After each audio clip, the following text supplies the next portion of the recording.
Welcome to Recovery, the Whole Enchilada podcast dedicated to exploring the many layers of healing and growth within the recovery community. I'm your host, Peg McDermott, along with my co-host, Heather Hagen. Hi, Heather. We share conversations that honor the complete recovery experience, and today's conversation is about triggers and temptations and how that affects those of us in recovery, and how life throws us those curveballs, and it's, oh, I didn't expect that to happen. So what are your thoughts on that? A trigger, there could be varying degrees of triggers and how they land, right? It can be a tiny little trigger and you just feel a little constriction like in their throat, or it can be a huge visceral response to something that's going on that's related to a past trauma or significant event. Mm-hmm. We have that saying, Peg, remember, if it's hysterical, it's historical. Yeah. And I love that. When I first heard that, I was like, oh, yeah. And so every time I have like a huge response to something, I have to pause. I couldn't do it very well in the beginning, but as the years have gone on, I try to pause and I try to do that little, I can't remember exactly how it goes, face, trace, erase and replace or something like that. I try to go through, okay, what's going on here? You're definitely activated. There's something happening. Where is it coming from? Because whatever's happening in front of me was just the trap door that just dropped me down to another time period. And rather than being afraid, which I used to be very afraid, because what happened when I would have these extreme responses to the world, I would immediately want to shut it down. And what's the best way? Right?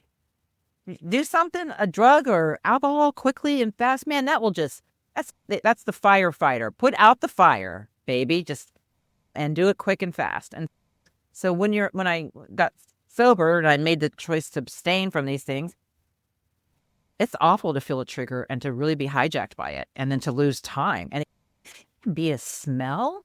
It can be a sound. It can be a location. That's what we tell people. Please don't go into bars. How many sponsees did you have or people you mentored that the young people, the young ones that meet their friends at a bar in their early sobriety? I mean, it took years for me to go back in a bar and not get that euphoric recall. Right. Yeah, agree. And I think it's everyone's personal choice, depending on where they're at and, how, what their spiritual conditioning is like. Someone says they're going out to a bar and they're going to enjoy themselves and dance and whatnot. I just ask them to check in with themselves and see, where are you at right now? Is this a place where you feel you can be safely? Because there will be alcohol there and maybe other things, you don't know, but you got to be prepared for it ahead of time. If you're going to be even events, weddings. I just came from a wedding. There wasn't a lot of drinking, but there was drinking. I noticed it. I always notice if there's drinking going on in the room. Because I think it's important to be vigilant. It's a cunning and baffling and powerful disease, alcoholism. And for me, a lot of the times I would go into situations, even sober, where I really wasn't aware of how I was doing. And I would get in a situation like with friends that I maybe used to drink with or be in a bar and getting ready to go to dinner, and we're waiting near the bar. And I noticed that I'm triggered, and it's that euphoric recall. And I realized, oh, that's interesting. Because when I'm in a stressed situation, a life stressor, it doesn't always happen today, but the thought of drinking will pass through my mind because it was a coping mechanism. And when it crosses my mind, I don't play with it. I don't turn it over back and forth. I don't do that. I just let it pass and I move on, because I don't even walk down the wine aisle at a grocery store. I don't do it because it can be too inviting. It's very seductive, and I don't want to play with that. And so I'm always really careful if I'm going to be in a situation where there's alcohol or someone I know will be. I just check in with your mentor, check in with someone in recovery and let them know I'm going to this place. I'm going to be doing dancing. I'm going to enjoy myself. There's going to be alcohol, and I'm just letting you know ahead of time. And then have an exit strategy. If it gets to the point where it's not feeling safe, you know that, okay, you got to go. And that's okay. So I think it's important to understand and identify trigger patterns. There's emotional patterns and environmental patterns and social patterns. And with the internal triggers is like stress and loneliness. And I know I drank a lot over getting stressed or anything that was not great going on in my life. That was a great excuse to drink heavily, or loneliness. And the external ones, like we're talking about, are people, places, and situations. And sometimes people can be a trigger and a temptation. And so I used people like I used alcohol. And so I have to be careful about that too. It's like, we don't use people anymore. That's not what we do. That's not what I do. And at the same time, I'm humble enough to know that isn't something I can manage on my own.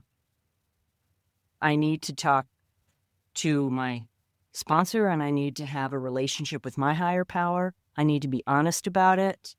And whenever I've had a drinking dream, I share about it, because that is telling me something's going on with me. It's a pointer.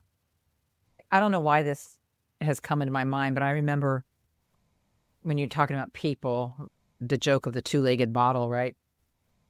I was thinking how, I was new. I'm not, completely in a different body. I felt like I had a new life starting. And at the time I was really getting into working out. So I would go to some kind of nutrition store, and there was this really nice young guy that would help me. I was trying to get certain proteins and things like that. And so I made it a habit to go there and pick up, I think I was doing Atkins bars, whatever it was. And I'd have conversations with him about working out. And I'm just being me because I'm excited, my life. And then I remember, I think it was like the third or fourth time I walked in there, and he goes, I really like you. I'd love to go to the movies with you. Out of me. See, young guy. Back then, I guess I was like 40 or something. I was just like, but and I had that momentary thought, stuck it. And then I was like, oh, no. But just being aware that these things can come at you just from surprising places and spaces. But I do know that when I have been like standing outside of, let's say, a restaurant, any restaurant, basically, let's say a busy restaurant at night, I always have, and I'm going out with friends, we're going to eat food, we're not partying. As soon as that door opens, there's like this, we call it smoke coming out. There's no more smoking, but I go back to that time where the smoke comes out, you hear the laughter and the banter and the sparkly light and the clinks and drinks.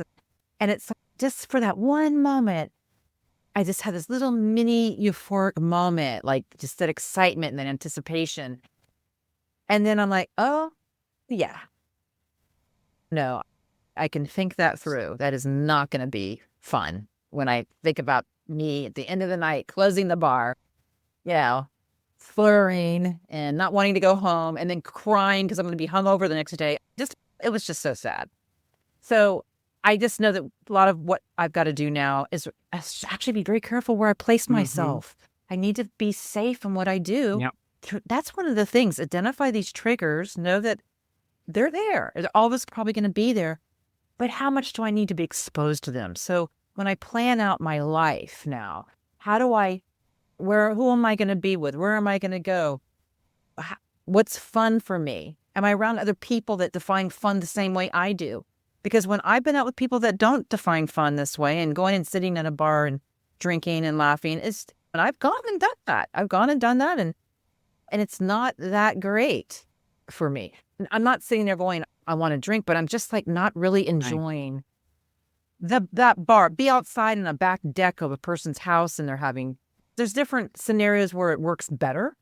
I'm not going to cut off everything and live a hermit life. And I think that's a lot of people need to know that if you're especially in early recovery listening to this. No, we can still have fun. We just got to figure out how to keep ourselves safe for this fun, but redefine what fun really is. And know that when we go to people's houses to be with people, we're not going there to drink anymore. We're just going there to be with people and to hear what other people are doing and to be curious and to be sharing and to really connecting rather than, oh my God, they don't have enough, whatever it is. It's just, we got to just go forward in a different way, in a new way, a new awakened way. Yes. And I think too that we have to be aware. We have to be hyper aware, especially when we're new, but I have to always be aware. I have to be vigilant and not think that I got this, because I don't have this. I have it one day at a time. I have a disease that, lasts for 24 hours. The reprieve lasts for 24 hours. That's it. And it's a reset the next day. And I have to take my medicine, and that is just loving myself enough to know that's not the path I want to go down anymore. I didn't like myself back then. It was destructive on my being and others. And I also look at, if someone shares with me that they were triggered, or if I feel triggered by any reason, I also look to see, what is it trying to tell me? What is it trying to show me? I think it's important to dig underneath that, because yes, I don't want to feel something. I don't want to deal with something. I'm afraid, or I'm shut down or something. And that is, I don't always know on my own, but I know that there's something up. And I need to talk about it and find out if there's anything underneath it that I need to be aware of. And drinking dreams come up when I'm trying to avoid something or I don't want to feel something. Triggers happen more than they usually do. And I have to also be careful about halt. Am I hungry? Am I angry? Am I lonely? Am I tired? Because those things are the very first things I have to look at, that we should look at, I would say, because that can bring on a trigger pretty quickly. If I'm hungry, if I'm angry, lonely, tired. And take care of those first, right? And then look at, okay, what else is underneath? What else might be going on beyond halt? And talk about it. Because it was a coping mechanism. I didn't want to feel, I didn't want to deal. And so I would turn to alcohol or people or work or sex or shopping or whatever would take me out of myself. But for me, the number one culprit was alcohol. And it wants me dead. And I don't want to be dead. I love being alive. I love life today. And I also know that, again, it's a 24-hour reprieve. And that is why what we're doing, you and I do, and what we do, and we share with others and others share with us, why that's so important to have that community, that support system. Because loneliness is a part of this disease. And it's very easy to fall into that. It is for me. And wanting to isolate. And that's what I believe the disease wants to get me alone.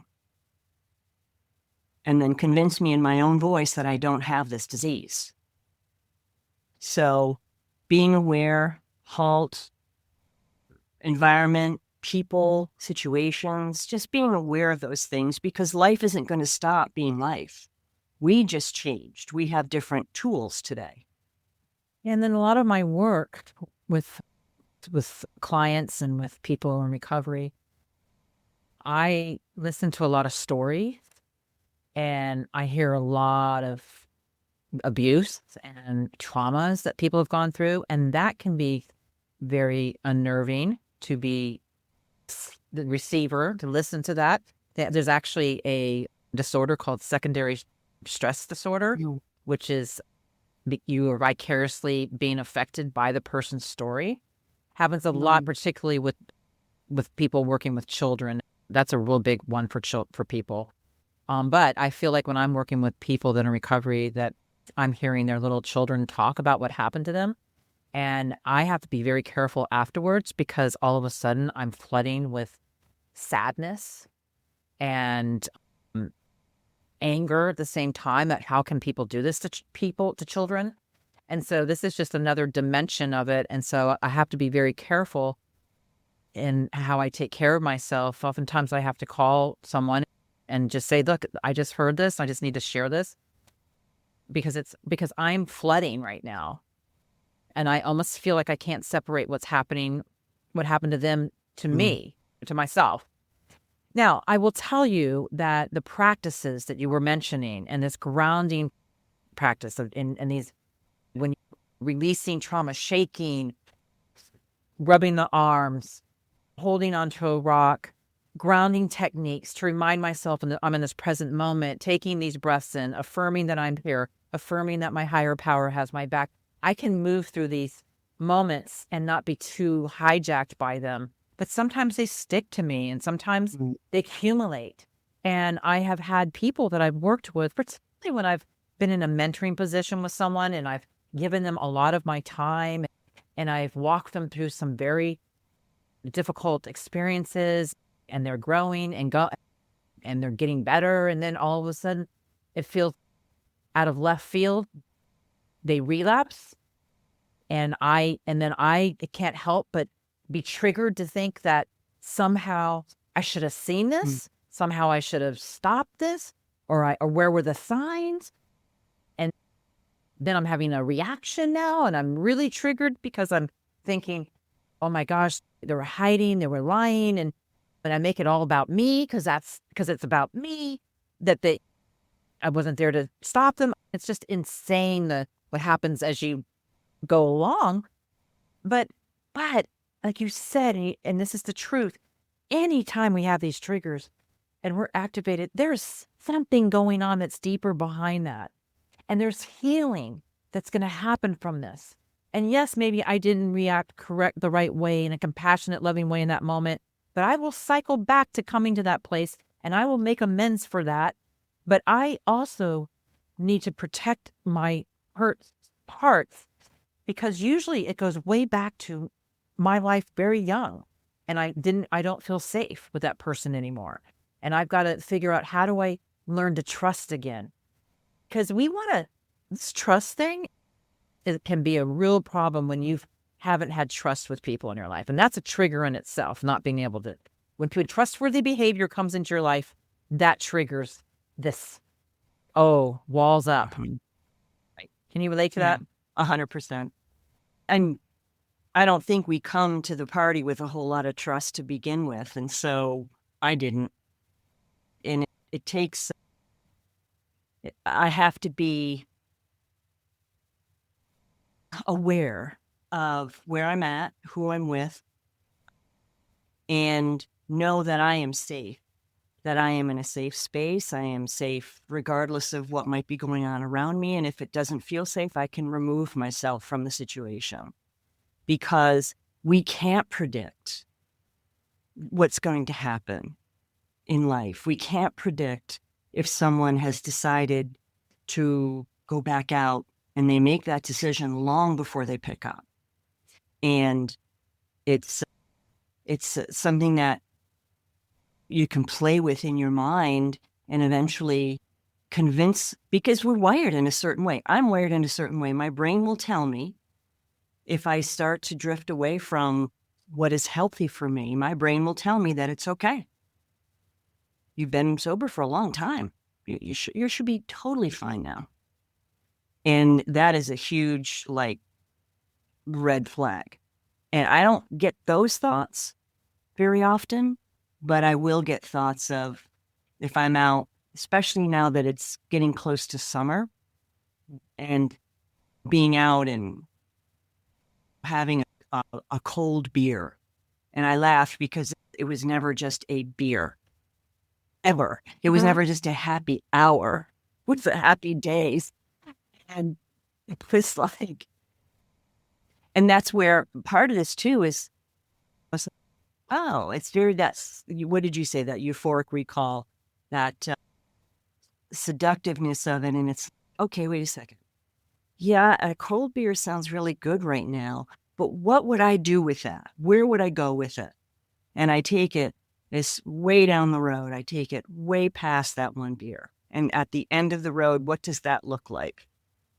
And it's something that's destructive, and it's not something, and it would be just as bad today as it would have been when I first got sober, probably worse. So thinking it all the way through, whether it's a drink or whatever, a person, a way to stop feeling and get out of myself, whatever that might be, it's like important to think it through and be like, okay, what's going to happen at the end of this situation? And if you really think it through and you're honest with yourself, that's a deterrent right there. And then absolutely talking about it. Like I would call you and say, oh, this came up and, oh, I did that. And you would listen and you'd be like, there's no judgment. This is how we grow. But if I don't tell the people I trust in my circle, then I'm in trouble. Because then that means I'm keeping a secret, and that's toxic for me. So I think being aware of the environment, being aware of internal triggers, being aware of external triggers, halt, making sure that if we're feeling temptation and triggers, am I hungry? Am I angry, lonely, tired? And taking care of that first. And I think there was a book not too long. It was written a while back, but I think it was called Living Sober. And it was about really simple, practical things you can do when you're feeling like you want to relapse or go back out. Maybe have some sugar. Maybe you're tired. Maybe you need to eat something. It's very practical next steps. And that really helped me back then. And now I know enough I'm self-aware enough to know that I can't be in certain situations and I can't be with certain people. I have to watch how much I work. I have to watch how much I spend because I'm a person of extremes and I have a addictive personality. And this life has helped me to be aware of that, know where those extremes come from and what they're trying to protect me from, and understand where they will take me. And that's why I can't figure this out on my own. I have to talk to other wise people that will tell me the truth. And I trust them to tell me the truth. Another way of saying this, so I'm, for some reason, going back in time to when I was in a relapse prevention group and we were all in early recovery, and we would get on these stories and we would talk about being in a bar and blah, blah, blah. And then we'd start saying, oh yeah. And then we would go and get the cocaine, and then we would be on a yacht, and then we'd go over all these like great wild stories. Then we'd rent a plane and fly to another island. That's the kind of stuff I used to do. But anyway, I'm just kidding. No, it's true. But anyway, a therapist would say, okay, everybody, we're going to stop here because we're romanticizing the disease. And I need each one of you to share something that shows you how this is not true. Like what happened. I ended up throwing up and in the hospital because I was dehydrated. You know what I mean? Like you got to, like you said, think it through, yeah. Right?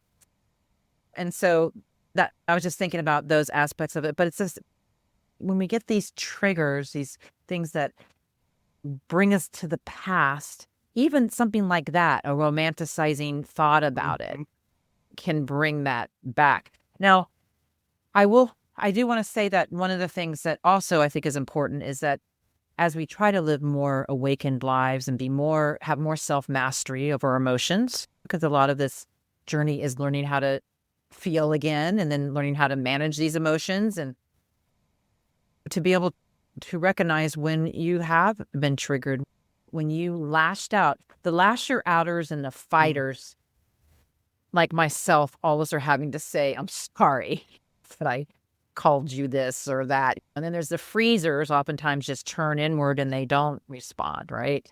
But to know when to be able to say, I'm sorry, I was triggered. I honestly felt such a visceral response. It's almost as if I was taken over by something and I couldn't stop it. It was like a train happening here. And I will try to do better next time. Or I want to work on this. I want to do better. And I go back and I try to do repair, because this is something that I've seen in myself. The lashing, the verbal abuse, driving down the road, somebody's tailgating me, then they go racing alongside of me and they're screaming at me. And then I get triggered by that and I start pressing the gas pedal. My kids are in the car and I'm chasing after them. I'm sorry to tell you, but that's how I used to be in early recovery. And then I'm scaring my kids, and then I've got to slow down. And so really just be kind and gentle to yourself. There's always going to be these little things that trip us up. Keep practicing ways to just slow it down, to pause, to take that breath, to ground yourself into the moment. I'm safe. Is this my property? Does it have my name on it? Do I really need to yell at the stranger who's flicking me the bird? Do I really need to give that energy back? And can I stay in the front part of my brain and not in the reactionary part of my brain? Please know it takes a while. It takes practice, and it's so worth it. And even when you're 20 plus years down the road like me, I was triggered not the other day and I just lost it, felt physically all these, ugh. And then I was like, I lashed out and then I was like, oh my gosh, here you are again. Here you are again. But do I beat myself up and go, oh my gosh, you're never going to get better. You keep doing this. I'm not, because that's the first time I've seen that behavior in years. And so I'm grateful that there's space between it. In the beginning years, I had it all the time, every other day, every day, maybe a couple times a day. But that's part of the unthawing and feeling this embodiment, coming back into befriending this wonderful body, this breath, this wonderful mind of ours, really learning how to just slow it down, learning how to trust another human being, to pick up the phone and call. I'm getting triggered. I'll just say one last thing here, Peg, because one of the things that was really painful was when I was triggered by my kids' behaviors when they weren't listening to me. And I would start to get really irritated and I would just start to say, listen, mommy's getting upset. Mommy's getting triggered. Mommy is going to start to raise her voice. So I really need you guys to work with me to help me not to get to that place, because I don't want to be scary anymore. Right. And you know what? They would stop and they would actually do it. They would shift. And oftentimes that's all we need to do. When I'm talking to my husband and he's saying something and that's really getting to me, I'll just say, I'm starting to get irritated. And I'm just going to take a breath and walk away. I really don't think it's a good thing for us to continue to talk about, because I do not want to shift this beautiful gift of serenity that this journey has given me. I comprehend the word serenity now. All right. And I do not want anything to take that away, especially me, because I'm the one who's usually taking it away from me because of how I'm acting and reacting and triggered. So acceptance is the answer. There's always going to be this happening in the world, and we just got to just recognize that every day there's going to be an ankle biter, and then how are you going to deal with it? Have a strategy. It's okay. Being aware of it, number one, thinking we're not immune to this. We're human beings. And there was no logic behind the way that I used to destructively drink. It wasn't a logical prefrontal cortex thing. It was about the back of my brain, now lizard brain, or whatever you call it, but it's this lizard brain's ancient part of me that's about survival. Yeah. And that's where the trigger response comes from for me. It's, wow, like you said, hijacked me and it just took me over like a runaway train and I didn't know how to stop it. And it's because there's no logic to it other than, okay, being aware of it and taking that brief pause and breathing, right? And getting grounded. Where are my feet right now? And calling somebody, having a trigger response toolkit. It's being aware and understanding how halt plays a role and breathing, because that slows everything down, and calling people, making sure that we don't romanticize this, what used to be for me, a destructive life. And I love the serenity that I can feel today and enjoy, just like you said. And so when people say, I can't believe I did this, I can't believe all, and I'm like, there's no logic to this. Life is going to come at us. How do we handle it? And sometimes it's not going to be logically. So we need to have a plan. We need to think about, where is it safe for me to be and not be? What people are safe and not safe? Who do I trust? What is my gut telling me to stay away from? And that's the other thing, is I learned to trust my instincts, my intuition, right? And that's a process too, to learn how to trust ourselves. Every day that we don't pick up, we are getting stronger in that ability to trust ourselves. We are. And one thing I didn't say, but oftentimes sometimes all I need to do is just shut my mouth and walk away. Mm-hmm. And I think walking away, walking outside, removing myself from the space into another space, mm-hmm, is the first thing I need to do sometimes. Yeah. And I actually, before I harm somebody, because I think I feel like it's exhausting. Mm-hmm. We do get reprieves more and more as our bodies start to relax more, as we start to take more gentle care. We have more self-care in our lives. We love ourselves more. We don't want to harm ourselves with our anger and our reactions. And so a lot of it comes back to just being a human being. And giving yourself a break. Giving yourself a break. We're not these enlightened masters that float above the rest of the human race. We're humans. And we're going to respond in human ways to life. And that's okay. It's like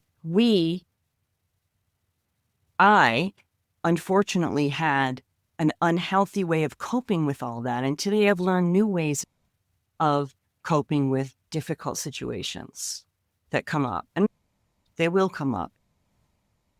We learned today that it's part of being alive, and to not take it personally, because a lot of the times it isn't about me, and get back to that serene place. Thanks for joining us on this episode of Recovery, the Whole Enchilada. And if you connected with today's episode, please share it, like it, subscribe wherever you listen to podcasts. Your feedback does help us to shape future conversations. I think next time we're going to be talking about boundaries. Love that. That's a great topic. Anyway, we love you, and remember that your recovery story, with all its flavors and textures and complexities, it matters deeply. And until next time, stay strong and keep growing. Yeah. Love you, honey. Take care.